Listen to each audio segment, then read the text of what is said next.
Bismillahirrahmanirrahim. Assalamualaikum warahmatullahi wabarakatuh. Selamat malam rekan-rekan semuanya gitu ya. Harusnya malam ini saya coba untuk ngajar secara langsung, tapi mohon maaf ternyata karena hari Rabu gitu ya, hari ini Pak Arif hari Rabu ini nanti diminta untuk ke Bandung gitu ya, tepatnya untuk bertemu Kepala LL Dikti Wilayah 4 gitu ya, karena akan ada pertemuan di sana dan juga nanti pulangnya kemungkinan sampai dengan larut malam. Jadi mohon maaf, hari ini saya tidak mengajar secara langsung by Zoom. Nah, tapi sebagai gantinya gitu ya Pak Arif, berikan video penjelasan. Ya, mudah-mudahan dari video penjelasan ini dapat dimengerti dengan baik gitu ya. Sama aja sebagai proses dalam pembelajaran gitu ya. Jadi Pak Arif mohon nanti silahkan untuk mengikuti video pembelajaran ini dengan seksama gitu ya. Maka sebetulnya video ini saya buat gitu ya 1 hari sebelumnya gitu ya, atau hari Selasa malam, dengan harapan teman-teman di hari Rabunya sudah bisa mempelajari video berikut. Nantinya gitu ya, dalam materi kaitan dengan paradigma dan juga jenis penelitian ada tugas individu dua gitu ya, karena saya berharap gini, sebetulnya pembelajaran kita di kelas malam itu tidak terlalu panjang gitu ya dalam proses pembahasannya, tapi lebih mengarah kepada inti pembelajaran, dan setelah itu akan ada kasus-kasus ataupun studi kasus ataupun katakanlah tugas-tugas individu yang memang kalian kerjakan, sehingga dengan cara seperti itu, teman-teman nantinya dapat langsung memahami, dapat langsung mengetahui, dan dapat langsung betul-betul terjun untuk mencari referensi-referensi artikel penelitian. Harapannya adalah gitu ya, nanti setelah mengikuti perkuliahan ini, untuk topik-topik penelitian yang nantinya akan kalian lakukan, itu tidak lagi buntu gitu ya, tidak lagi apa namanya bingung untuk mencari judul apa yang nanti akan digunakan sebagai penelitian dalam proposal maupun skripsi nantinya. Untuk itu gitu ya, dalam perkuliahan metodologi penelitian akan banyak sifat-sifat yang bersifat tugas, di mana dalam tugas tersebut yang harapannya sudah mengambil sebuah referensi yang memang berkaitan dengan topik penelitian yang ingin kalian lakukan. Lebih lanjut nanti Pak Arif akan coba jelaskan dalam materi pada malam hari ini. Ya, sebelum ke sana gitu ya, sebagai bahan untuk evaluasi, saya sudah coba beberapa baca gitu ya. Dari hasil ini ada beberapa yang Pak Arif suka gitu ya artikelnya, tapi ada beberapa juga yang menjadi catatan gitu ya. Contoh katakanlah untuk mahasiswa, saya suka punyanya Mas Rio. Karena kenapa? Satu, Mas Rio spesifik langsung bahas berkaitan dengan sensor gitu ya. Di mana topik penelitian yang berkaitan dengan sensor pun juga lagi trennya juga lagi bagus gitu ya. Banyak aplikasi dalam kehidupan sehari-hari gitu ya yang digunakan dengan menggunakan sensor. Bahkan pengembangannya bukan cuman berkaitan dengan teknik elektro, tapi juga multibidang. Baik itu di smart farming nantinya, baik itu katakanlah di smart healthcare dan seterusnya. Nah, di sini Mas Rio fokus gitu ya untuk kemajuan industri otomasi. Ya, atau fokusnya adalah sensor yang berkaitan atau diimplementasikan dalam industri. Saya suka terkait dengan esai ini gitu ya, karena gagasannya juga ringkas dan juga ditulis dengan sangat baik. Lalu berikutnya, Pak Arif pun juga suka sama hasil esai yang ditulis oleh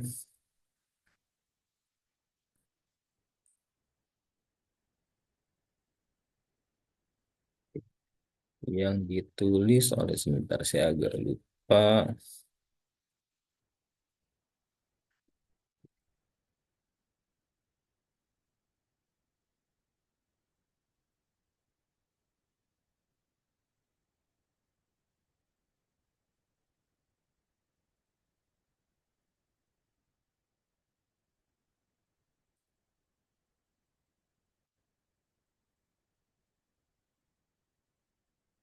Kan sepertinya.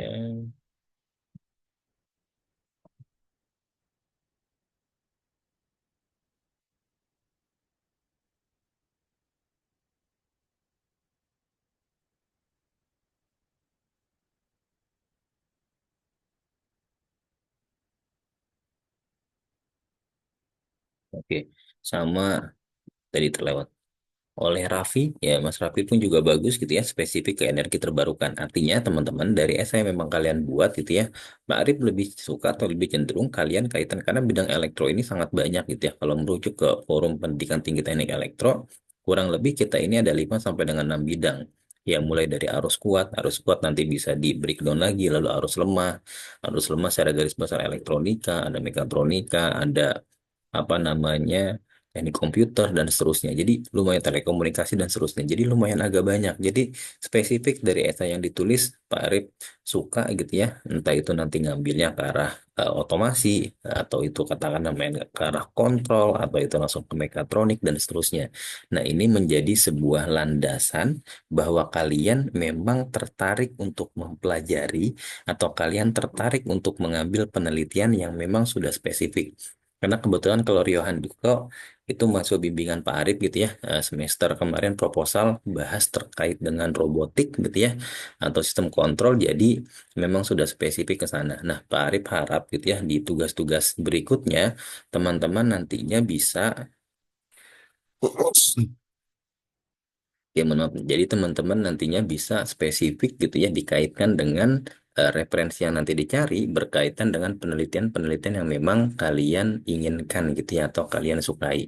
Tapi ada juga catatan gitu ya, ini bukan berarti jelek. Ada catatan yang menurut Pak Arif tugasnya ya sudah, yang penting asal dikerjain gitu ya.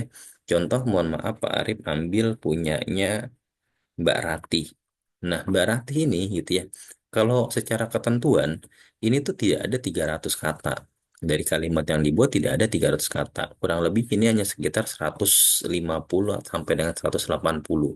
Jadi, yang Pak Arif inginkan sebetulnya, ketika katakan ada tugas individu, bukan berarti kalian mengerjakan tugas terus dapat nilai, gitu ya.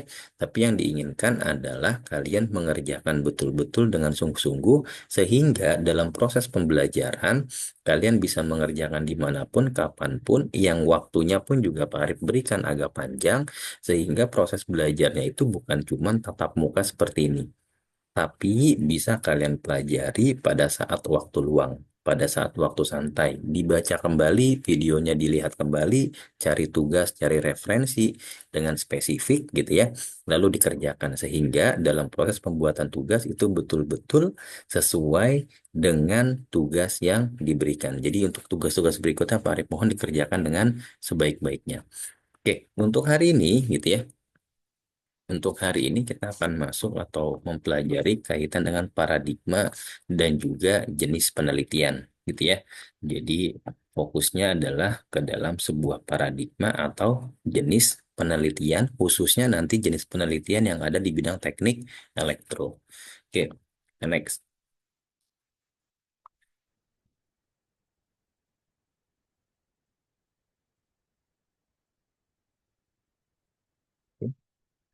Ya, pen pembelajaran yang akan ditempuh gitu ya pada saat teman-teman nanti menyelesaikan pembelajaran pada sesi kedua ini, yang pertama teman-teman nanti memahami dan dapat menjelaskan kembali gitu ya berkaitan dengan paradigma penelitian.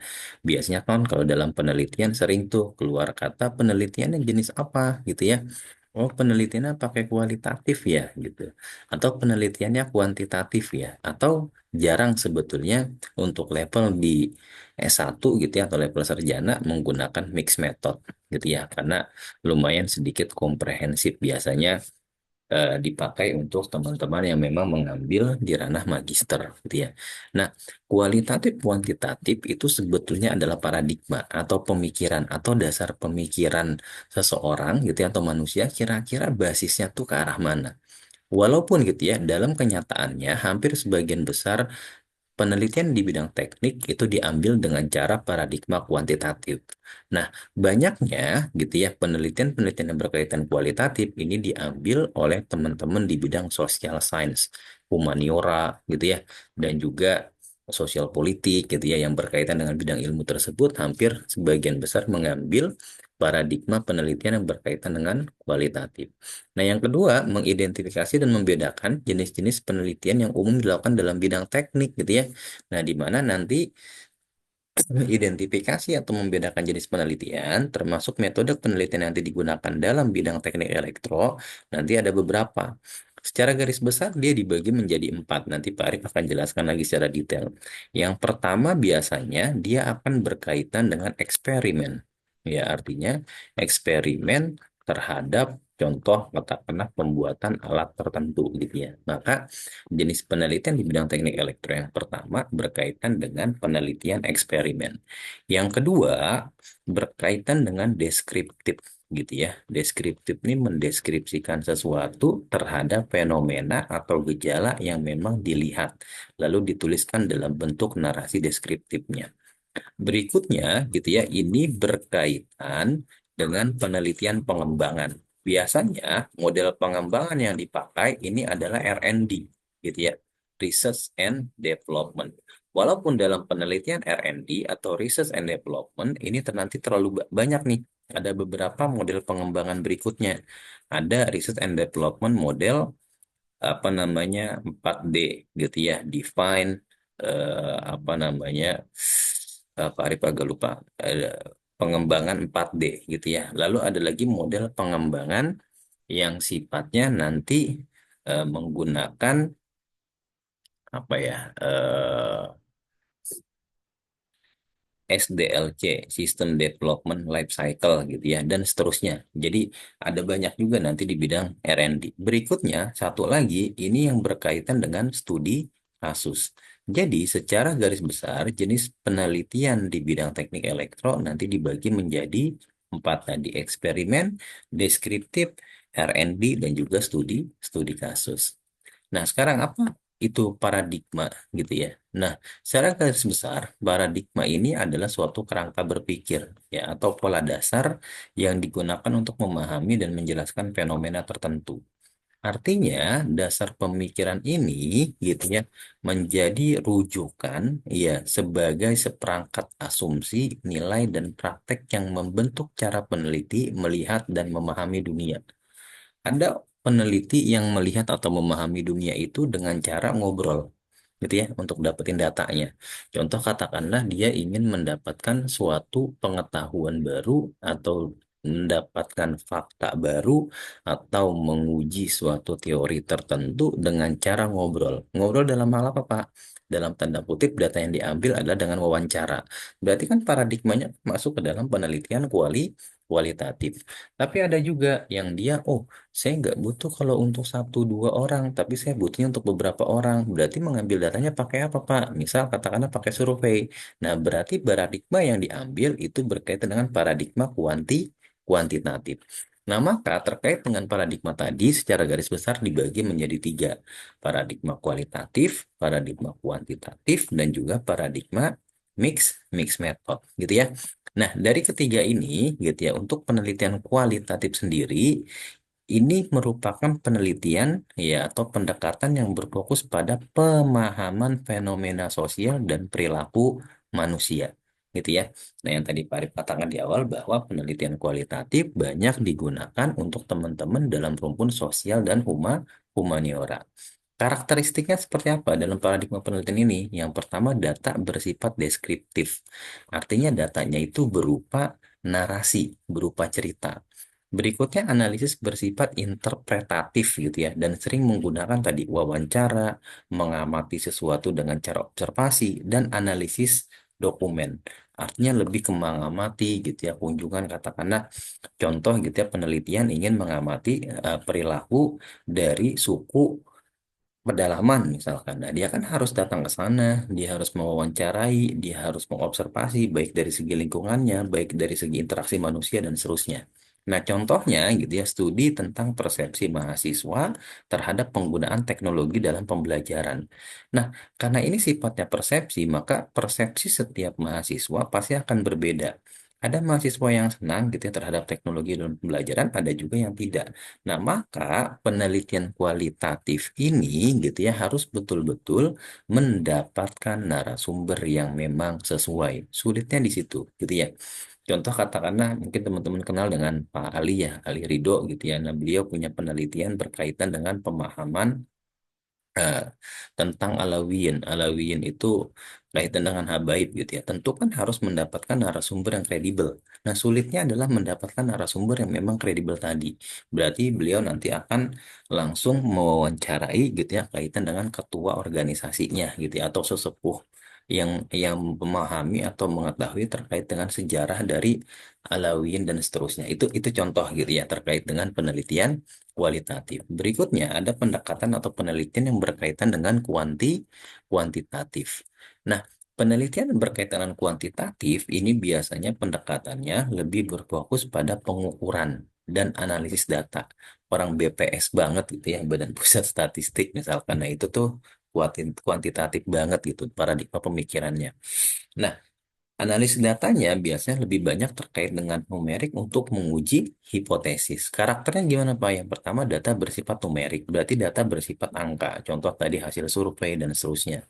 Analisa menggunakan statistik. Kalau yang tadi interpretatif, artinya interpretasi manusia. Oh ternyata kalau perilaku manusia di suku pedalaman itu seperti ini. Itu hasil dari observasinya dia, berupa interpretasi dalam dirinya untuk menilai sesuatu secara subjektif. Dan sering menggunakan tadi yang tadi katakan survei, ya eksperimen, pengukuran. Contoh gampangnya apa? Penelitian tentang pengaruh penggunaan alat bantu belajar terhadap hasil belajar mahasiswa. Ingat, ini contohnya sama nih. Yang tadi gitu ya berkaitan dengan persepsi mahasiswa terhadap penggunaan. Yang ini pengaruh penggunaan. Artinya, kalau yang tadi gitu ya diberikan alatnya, diberikan sebuah teknologi pembelajaran, setelah itu diwawancarai setiap mahasiswa.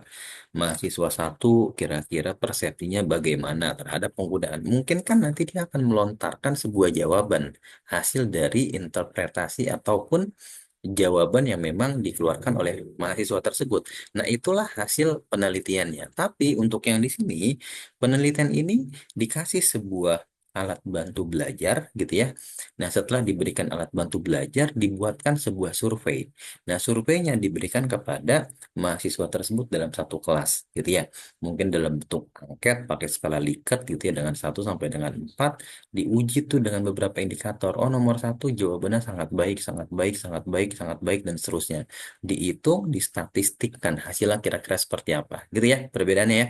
Jadi yang satu basisnya lebih ke arah untuk fenomena dan juga perilaku, yang satu lebih ke arah fokus pada pengukuran dan juga analisis data. Nah, untuk mixed method gimana, Pak? Untuk mixed method berarti pendekatan yang memang menggabungkan penelitian kualitatif dan kuantitatif untuk mendapatkan pemahaman yang lebih komprehensif. Biasanya untuk mixed method ini banyak digunakan untuk jenjang di magister ya dan juga doktoral. Baru menggunakan mixed method ini. Karakteristiknya ya tadi kedua jenis data untuk saling melengkapi gitu ya. Dibutuhkan juga survei, dibutuhkan juga wawancara. Nah, contohnya apa? Penelitian menggabungkan survei kuantitatif dan wawancara mendalam untuk memahami efektivitas program pelatihan. Diberikan sebuah program pelatihan tertentu gitu ya. Setelah diberikan program pelatihan, kita ingin survei nih hasil belajar mahasiswa atau pesertanya itu seperti apa. Tapi kita pun juga mau melihat gitu ya hasil dari interpretasi atau secara dosen ataupun secara pengajarnya kira-kira menurut dia itu gimana efektif atau tidak.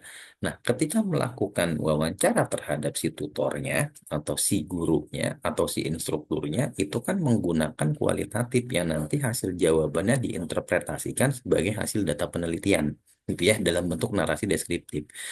Tapi hasil belajar mahasiswanya gitu ya setelah diberikan sebuah program pelatihan itu masuk ke dalam sebuah survei yang memang diuji sebagai kuantitatif. Bisa dipahami ya. Nanti kalau seandainya memang bingung boleh untuk ditanyakan. Nah, sekarang kita masuk dalam jenis penelitian yang berkaitan dalam bidang teknik elektro. Ya, tadi Pak Arif katakan ada 4 ya, penelitian eksperimen, deskriptif, penelitian pengembangan, dan juga penelitian dalam bentuk studi kasus. Nah, dalam penelitian eksperimen, ini sebuah penelitian yang dilakukan untuk mengontrol variabel-variabel tertentu untuk mengamati pengaruhnya terhadap variabel lain. Contoh, menguji efektivitas berbagai jenis filter dalam mengurangi noise pada sinyal listrik. gitu ya. Nah, sebagai contoh katakanlah jenis filter gitu ya. Kita katakanlah nguji ada pakai filter A misalkan. Ya, contoh katakanlah pakai high pass filter gitu ya. Nah, filter A kita sudah bikin gitu ya. Terkait dengan rangkaian simulasinya, kita simulasikan kira-kira dampaknya terhadap noise itu seperti apa. Ya, artinya hipotesis yang pertama ada variabel bebas, ada variabel terikat gitu ya. Nah, di mana si filternya kita ubah, dia akan mempengaruhi noise-nya atau tidak. Nah, artinya tadi variabel-variabel gitu ya, yang dilakukan dengan mengontrol variabel-variabel tertentu untuk mengamati pengaruhnya terhadap variabel lain. Ketika filternya diganti dari filter A ke filter B, hasil noise-nya seperti apa? Nah, ini contoh masuk ke dalam penelitian ekspe- eksperimen gitu ya. Berikutnya penelitian deskriptif.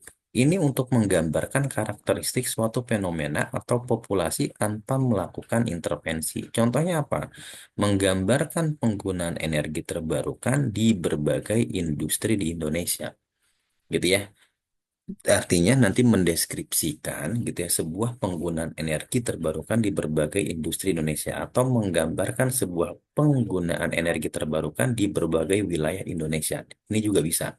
Artinya kan butuh juga penelitian deskriptif ini. Pak, berarti kalau penelitian deskriptif untuk di bidang teknik elektro ini masuk paradigmanya penelitian kualitatif betul. Masuk juga dalam penelitian basisnya kualitatif. Kenapa? Karena yang dilakukan adalah meninjau suatu tempat, mengamati suatu tempat, sehingga dari observasi yang dilakukan ditemukan gitu ya, diinterpretasikan dalam bentuk penelitian deskriptifnya. Oke, berikutnya masuk ke dalam penelitian pengembangan. Yang tadi Pak Arif katakan gitu ya, penelitian pengembangan atau dikenal juga dengan research and development, ya ini bertujuan untuk menciptakan produk baru gitu ya, atau meningkatkan produk yang sudah ada. Ini banyak digunakan gitu ya untuk teman-teman teknik elektro. Contohnya mengembangkan sebuah prototipe sistem kendali otomatis untuk kendaraan listrik. Ya, intinya dalam penelitian riset and development mengembangkan suatu produk gitu ya, atau membuat sebuah produk baru di mana produk tersebut berfokus untuk menyelesaikan permasalahan yang memang ada di masyarakat. Silahkan, lebih banyak nanti bisa fokus ke dalam penelitian pengembangan. Nah, yang terakhir adalah penelitian yang berkaitan dengan studi kasus atau case study. Nah, penelitian ini gitu ya mendalami atau tentang suatu kasus tertentu dalam konteks nyata. Contohnya, studi kasus tentang implementasi sistem smart grid di kota besar, gitu ya, atau analisis kegagalan sistem kelistrikan di suatu daerah akibat bencana alam. Jadi ada kasus tertentu gitu ya, kita pecahkan masalahnya. Berarti sebetulnya dalam penelitian studi kasus bisa juga masuk dalam penelitian pengembangan betul, atau penelitian tadi yang masuk ke dalam research and development betul, karena kan tapi berangkatnya berbeda. Bisa jadi kalau penelitian pengembangan atau penelitian research and development, alatnya itu sudah ada. Tapi dari alat yang sudah ada, contoh katakanlah kita punya alat mendeteksi banjir gitu ya sebagai early warning detection system. Tapi ternyata alat tersebut kurang eh, apa namanya kurang sensitif gitu ya atau katakanlah kurang efektif gitu ya digunakannya. Nah, kita ingin meningkatkan alat tersebut. Nah, maka dia bisa masuk ke dalam penelitian pengembangan. Nah, tapi kalau dalam studi kasus tertentu, contoh katakanlah ternyata di daerah tersebut gitu ya, sering terjadinya banjir. Nah, banjir secara mendadak, misal katakanlah datang pada saat malam hari, ya. Contoh katakanlah orang lagi enak-enak tidur, tapi tidak ada peringatan. Artinya kan ini studi kasus nyata gitu ya di lapangan. Nah, bisa masuk dalam penelitian berkaitan dengan studi kasus. Alat yang dikembangkan nanti bisa masuk dalam model penelitian pengembangan, gitu ya. Oke, ini gitu ya materi untuk pertemuan kedua. Nah, di sesi ini ada tugas individu dua yang teman-teman nanti harus kerjakan. Yang pertama adalah gitu ya, ini berkaitan dengan identifikasi dan analisis penelitian. Tujuan tugas ini apa? Yang pertama adalah untuk mengukur kemampuan mahasiswa dalam mencari, mengidentifikasi, dan menganalisis penelitian yang relevan dengan paradigma dan jenis penelitian dalam bidang teknik elektro. Jadi Pak Arif ingin gitu ya, nanti setiap mahasiswa cari tiga penelitian, ya tiga penelitiannya di bidang teknik elektro, atau kalau memang sulit mencari di bidang teknik elektro, boleh di bidang secara teknik secara umum, yang berkaitan dengan paradigma penelitian kuantitatif satu artikel ilmiah, gitu ya, kualitatif satu artikel ilmiah, dan mixed method satu artikel ilmiah. Jadi kalian cari nih gitu ya.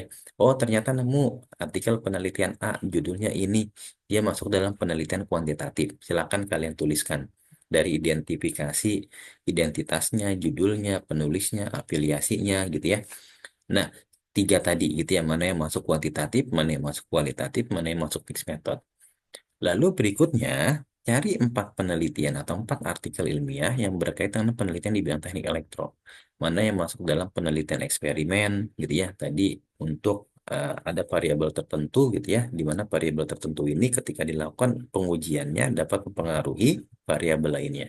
Ada penelitian deskriptif sebagai bagian dari paradigma kualitatif tadi, lalu ada penelitian pengembangan yang berkaitan dengan riset development dan penelitian nyata gitu ya, kaitan dengan implementasi sistemnya berupa studi kasus tadi. Jadi 4 artikel, jadi total ada 4 tambah 3, 7. 7 artikel yang harus kalian cari dan kalian identifikasi gitu ya, masuknya kemana. Lalu, tugas harus diserahkan dalam bentuk laporan tertulis dengan format PDF, karena kemarin masih ada yang beda-beda, ada yang nggak bisa dibuka, bahkan ngirimnya gambar, Farid nggak tahu gambar apa karena nggak bisa dibuka. Nah, di setiap artikel yang dipilih, berikan penjelasan kenapa artikel ilmiah tersebut, misal, masuk ke dalam jenis penelitian pengembangan. Nah, kalian tulis gitu ya, nanti judulnya apa, penulisnya siapa, bawahnya tulis menurut kalian ini masuk ke dalam penelitian apa gitu ya. Menurut pendapat saya, penelitian di atas masuk ke dalam penelitian pada dengan paradigma kuantitatif. Kenapa penelitian ini dianggap sebagai penelitian kuantitatif? Dikarenakan apa? Kalian jelaskan. Nah, penjelasan kenapanya itu dikaitkan dengan hasil atau substansi penelitian yang ada pada penelitian atau artikel ilmiahnya. Bisa dipahami ya? Nanti kalau ada kesulitan boleh untuk ditanyakan. Nah, tugas ini gitu ya dikumpulkan, ya Pak Arif minta dikumpulkan paling lambat hari Minggu gitu ya, paling lambat hari Minggu ya, biar supaya agak santai, kalian baca dulu, kalian pahami dulu sambil cari-cari gitu ya. Nanti dikumpulkan hari Minggu minggu ini. Nah, paling lambat sama lah pukul 23.59 WIB gitu ya. Jadi kalian mulai dari hari Rabu nanti materi ini sudah di-share, kalian bisa pelajari. Setelah itu kalian kerjakan tugas individunya gitu ya, dibuatkan dalam bentuk PDF. Tadi ada maksimal 5 halaman biar nggak terlalu banyak gitu ya. Nanti setelah itu dikirimkan ke Adlink seperti biasa. Kalau nanti katakanlah ada pertanyaan-pertanyaan terkait dengan materi yang masih belum jelas ataupun terkait dengan tugas, silahkan tanyakan di grup atau boleh langsung tanyakan di kolom komentar yang ada pada Adlink. Mungkin itu materi yang bisa Pak Arif sampaikan pada malam hari ini gitu ya. Pak Arif sekali lagi mohon maaf belum bisa bertatap muka silaturahmi ke kalian secara langsung. Mudah-mudahan di pertemuan berikutnya kita bisa kuliah secara langsung gitu ya, baik by Zoom ataupun nantinya dengan platform lainnya. Sekali lagi terima kasih, mudah-mudahan semuanya diberikan kesehatan. Sekali lagi terima kasih untuk semuanya. Assalamualaikum warahmatullahi wabarakatuh.